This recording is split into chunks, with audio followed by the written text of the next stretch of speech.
In this video, we'll be covering one of the newer demons introduced to the Shin Tensei franchise, Fionn Mac Cumhail. We'll also be covering the Irish folklore behind the demon and their impact to this franchise. I'll also cover how their moveset aligns to their lore, as well as how the designs stack up to see how Atlas did in keeping their demon true to their warrior roots. Please note that during this video, I will also be referencing Finn McCool, as in Irish mythology they are named this in many historical lore points. So it begins.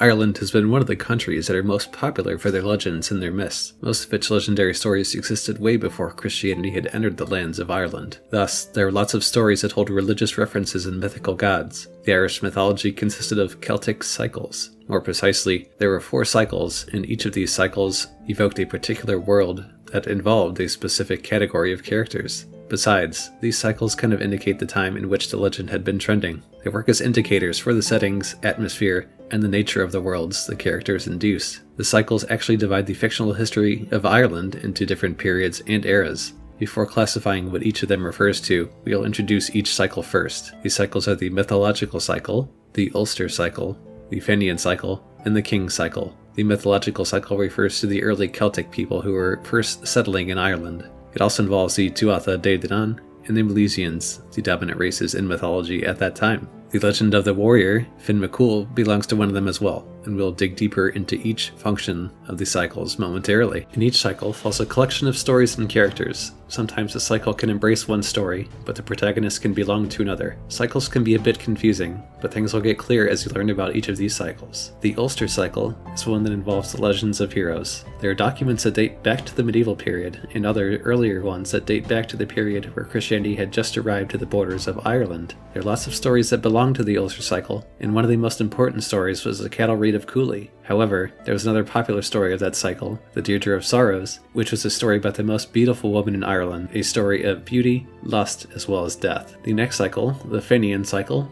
which is in my opinion the most important one. You can call it the Fenian Cycle, the Finn Cycle, or the Fenian Tales. The importance of this cycle lies in the embracement of the Irish mythological hero Finn McCool. The cycle's name even shares a similarity with the hero's name. The cycle also holds the warriors of Finn McCool, Fianna Éireann, who are also warriors who resided in the forests as bandits of the hunters. Interestingly, some people refer to this cycle as the Oisín cycle, for Finn McCool's son, Oisín, supposedly was the one who wrote most of the poems of this era. With the historical cycle, people often refer to this as the King's Cycle. It refers to that period where the Irish poets of the medieval period recorded the history of the king they used to serve. The stories that this cycle holds include the Frenzy of Sweeney. It also included high kinds of Brian Boru and the Labrid Longsiech. In regards to the history of the mythological cycle, the main source of mythology comes from the Book of Invasions, which is an abridged compilation of both prose and poetry on the origins of Ireland and the extraordinary deities. The original was more expansive, but perished in what is assumed to be from the Viking raids, or it was claimed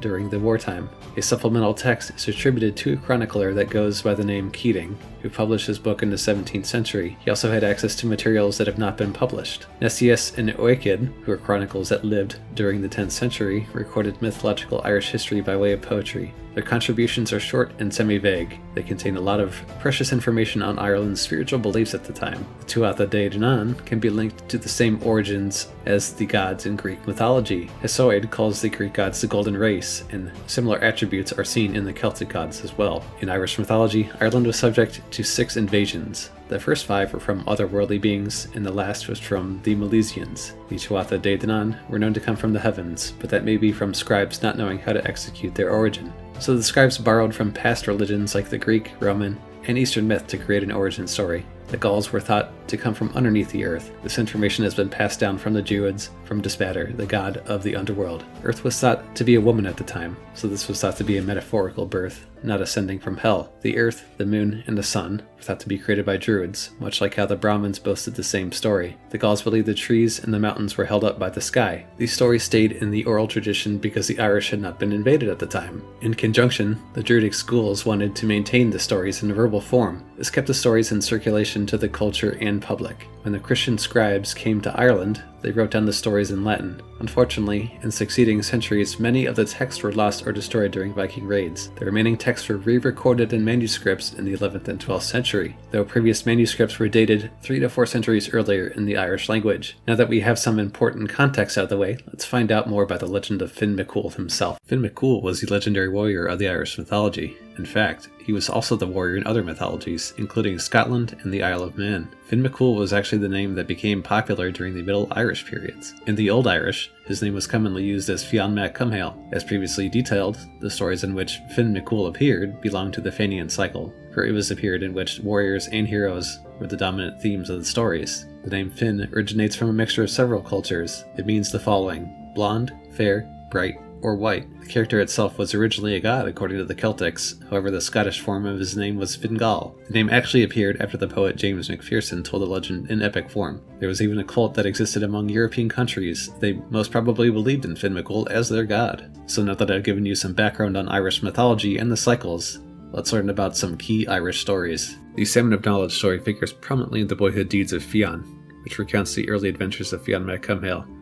In the story, an ordinary salmon ate 9 hazelnuts that fell into the Well of Wisdom from 9 hazel trees that surrounded the well.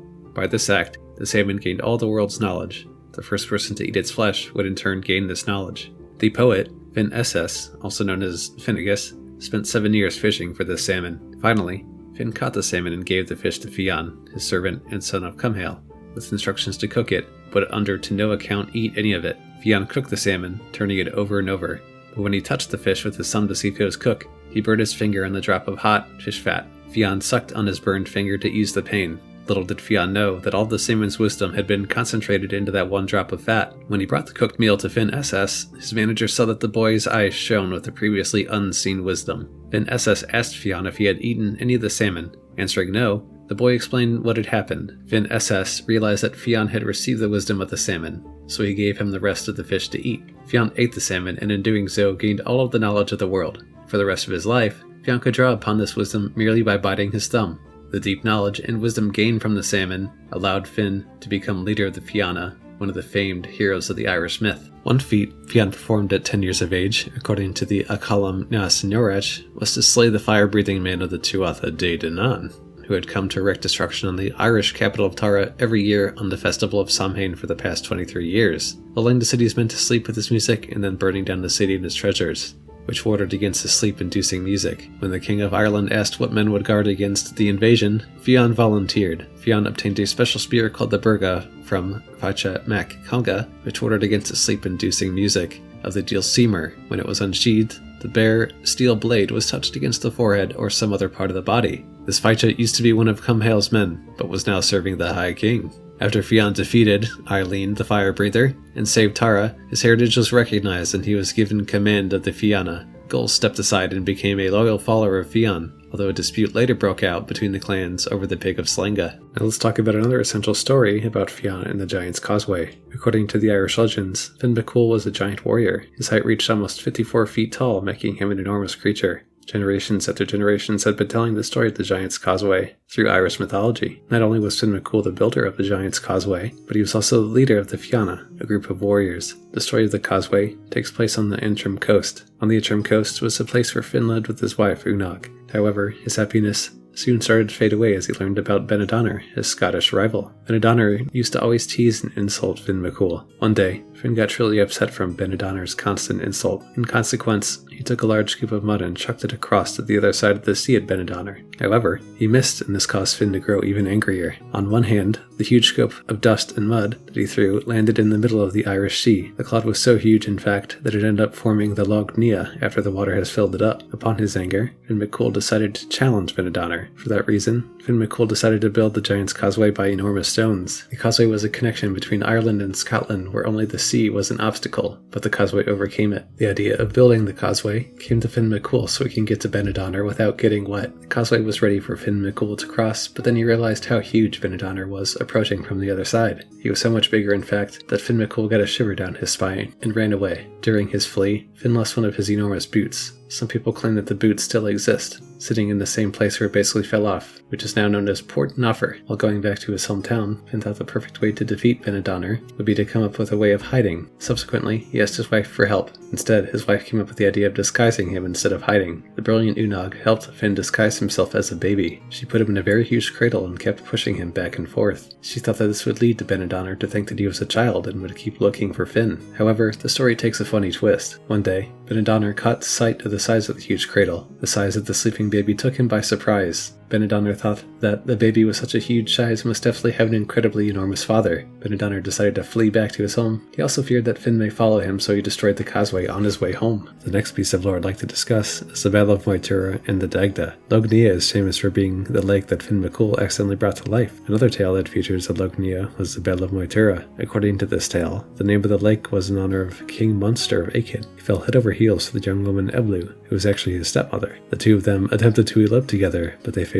many obstacles in which someone killed their horses. Some versions even indicate that Eblu's husband was probably the murderer of these horses. Their attempts all fail until they encounter Oedicus, who helps them by providing a gigantic horse. His help may seem like a blessing at first, however, he warned them that if his horse rested, the curse would strike them for good. Though the horse stops and excreted at one spot in Ulster, where a spring started forming, that incident escorted Aiken to pick up a place where he could build up a house. As he wanted to put the spring to rest, he placed a capstone over it so it wouldn't keep flowing. Aiken's plan turned out to be not quite as brilliant as he thought. One night, the spring managed to move the capstone and freely flow. The latter caused the house and everyone inside it, including Aiken, to drown. As a consequence, the overflow that Aiken tried to preclude created the Loch Aiken. According to Irish mythology, the character of Aiken actually referred to one of the gods of ancient Ireland, the Daghda. People often refer to him as Iat. The Daghda was the spearhead of all the divine deities in ancient Ireland. According to the Irish myth, God was the foundation of all the other gods as well as the human males. The latter was so, for he happened to present the idyllic traits and features of Ireland. Most of the gods of the Celtic people lacked the specification of certain origins. However, most of the ancient Irish people mock the Daghda despite his dominance. Besides, some tales narrate that God himself was capable of tolerating the jokes cracked about him constantly. On the other side, regardless of the mockery, the Daghda was still a figure of power and authority according to Irish mythology. Even most of the Irish tales and legends presented him as a powerful and prevailing being. Modern times produced a tale during the era of the English Civil War. The tale was about the Cerny Abbas giant. Some sources anticipate that the giant man is actually a representation of the divine figure, the Daghda. Surprisingly, some sources declared that they have a whole different approach. These sources claim that the giant figure probably represents Hercules in other cultures. The reason that led them to believe so was that the depiction of that figure included a huge material that hangs off the arm of the figure. Besides, the depiction also represents the skin of a murdered lion over the arm of the strong figure. And now that I've covered all the historical lore points that I feel are essential to this character, let's go over briefly Fionn McCool's family history. Fionn met his most famous wife, Sav, when he was out hunting. She had been turned into a deer by a druid, Fionn Dúirt, whom she refused to marry. Fionn's hounds, Bran and Sceólang, born of a human enchanted into the form of a hound, recognized her as a human, and Fionn brought her home. She transformed back into a woman the moment she set foot on Fionn's land, as this was the one place she could regain her true form. She and Fionn married, and were soon pregnant. When Fionn was away defending his country, Fionn Dúirt, literally meaning a dark man, returned and turned her back into a deer, whereupon she vanished. Fionn spent years searching for her, but to no avail. Bran and Sceólang, again hunting, found her son, Oisín, in the form of a fawn. He had transformed into a child and went on to become one of the greatest Fianna in Irish mythology. Now let's go ahead and talk about his death. Before we jump into the Shin Impact, there's one more thing I feel is very important regarding this character, and that is his death. According to the most popular account of Fionn's death, he is not really dead at all. Rather, he sleeps in the cave surrounded by the Fianna. One day, he will awake and defend Ireland in their hour of greatest need. On one account, it is said he'll arise when the word Fiann, the hunting horn of the Fianna, sounded 3 times, and he'll be as strong as he ever was. Now that we've covered the essentials of Irish mythology and his death, I feel I've given you the proper historical context in regard to this character before we jump into the Shin Impact. With the Shin Impact, I'll see how he stacks up against the Irish folklore with his skill set, design, and the demons used in his fusions.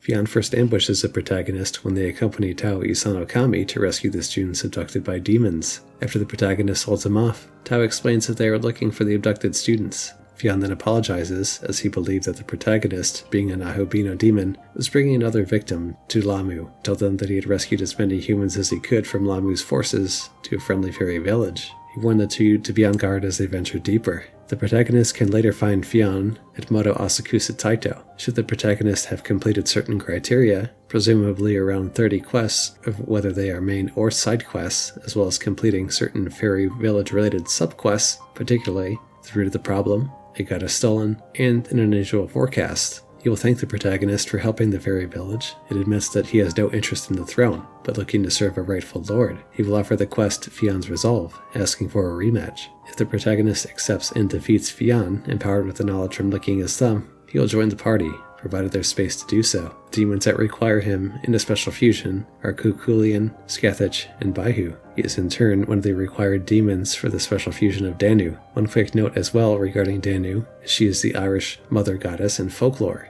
So yet another layer was added in by Atlas, as they appear to be cognizant of how these demons intertwine in Irish mythology. If you notice from the demons required for Fionn's fusion, 2 of the 3 demons are from Celtic mythology. So one little detail that you guys maybe didn't know is Cuchulainn and Scathach, from a lore perspective, were training partners in the Tale of Wooing of Emer. Examining Fionn's SMT V Design, you can see from this available screenshot here, Atlas did about as good of a job as you can expect making Fionn a formidable physical skilled demon. Would I call him the best? Well, that is more of a matter of opinion, but he can certainly be used from mid to end game should you choose to do so. Some enemies will nullify his skill set unless your party is diverse. Also, since this is a new deep into the Shin Megami Tensei franchise, and you would like to use them, I'll include a build guide to help you create the best version for your own use. Well guys, that concludes the video on Fionn Mac Cumhail. I hope that you enjoyed learning about the Irish mythology behind this demon, and you saw how Atlas is able to use the lore in context to his design and skills. If you enjoyed this video, please like and subscribe, and we'll see you in the next one. Star Soldier 17 out.